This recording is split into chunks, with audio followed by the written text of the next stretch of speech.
Fala Pimpolhos do sétimo ano, aqui quem fala é o professor Leonardo.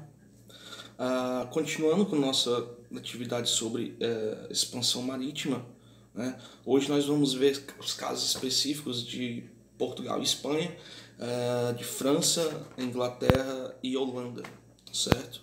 E nós vamos ver como o pioneirismo ibérico, né, chamado, aconteceu nas grandes navegações.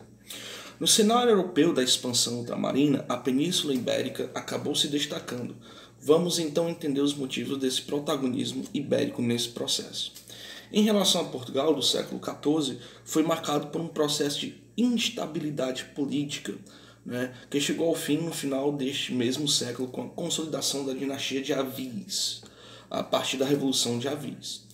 Isto é, com a ajuda da burguesia, Portugal havia conquistado sua independência do Reino de Castela, consolidando uma das mais duradouras dinastias portuguesas e, consequentemente, vivia um período de estabilidade.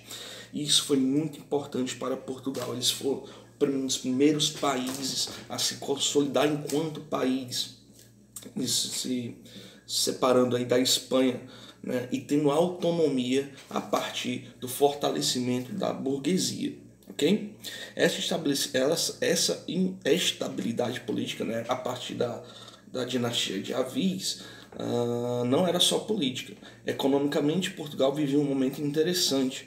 Isso porque, devido à Guerra dos 100 Anos, travava entre França e Inglaterra, o comércio que acontecia no Mediterrâneo foi deslocado para o porto português. Essa Guerra de 100 Anos, né, entre Inglaterra e França, fez com que houvesse uma desagregação do comércio desses dois países, e a concentração do comércio nos portos portugueses fez com que houvesse um fortalecimento muito grande aí de Portugal. Dessa forma, unindo a paz política e estabilidade econômica, a portuguesa, ao incentivo aos estudos marítimos, né, eles criaram uma escola de navegação, né, chamada Escola de Sagres, né, específico para estudos marítimos, né. O apoio da burguesia mercantil, a posição geográfica, que era muito boa, né, ali de Portugal, e principalmente a experiência em navegação resultaram no pioneirismo aí de Portugal nas grandes navegações. No caso de Portugal, no caso da Espanha, né, ela foi alcançada depois, a sua unidade posteriormente após Portugal, principalmente porque eles estavam concentrados e voltados para a questão da expulsão dos mouros, né?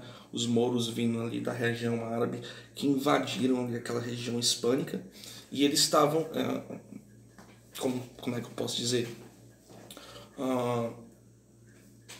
concentrados nessa expulsão desses mouros. Por isso que houve esse atraso aí em relação a Portugal. Então ela começa a se lançar os mares mais ou menos ali por volta do século XV, né? E utilizando embarcações que os próprios portugueses desenvolveram, que eram chamadas caravelas, né? As famosas caravelas, né?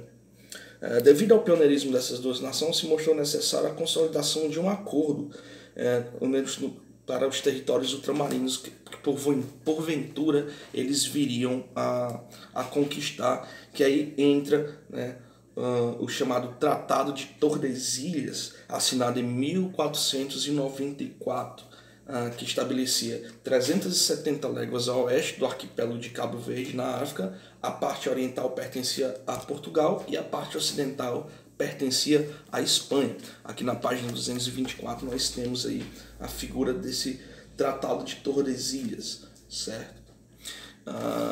E para a gente fazer a finalização, nós temos aqui o caso das navegações tardias, aqui demoraram um pouco mais, que são as navegações da França, Inglaterra e da própria Holanda. Diferentemente dos países ibéricos, franceses, ingleses e holandeses não viviam um momento de estabilidade política no século XV. Por isso, esses países se lançaram nas grandes navegações tardiamente. Até meados do século XV, França e Inglaterra estavam voltadas para a Guerra dos 100 Anos, né, a qual causou muitos prejuízos financeiros e humanos.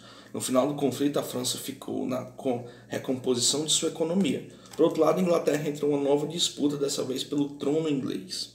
A Guerra das Duas Rosas chegou ao fim somente em 1485 com a coroação de Henrique VII como monarca inglês. Percebam que essa instabilidade ou estabilidade política e econômica ela é fundamental para a estruturação dos países. Se você tem dentro de um país uma situação na qual não está tranquila, você não consegue ter um desenvolvimento maior. No caso da Holanda, suas questões internas eram complexas. Durante um bom tempo, a região foi dominada pela Espanha. Além disso, o cenário da reforma protestante contra a reforma causou um intenso conflito entre católicos e protestantes. Esses fatores foram suficientes para arrasar o processo de expansão ultramarina dos holandeses, que posteriormente vai se fortalecer muito, né? Inclusive com invasões aqui no Brasil, né? A região ali de Recife, quando a gente for ver a história do Brasil, a gente vai ver que houve uma forte presença dos holandeses, né?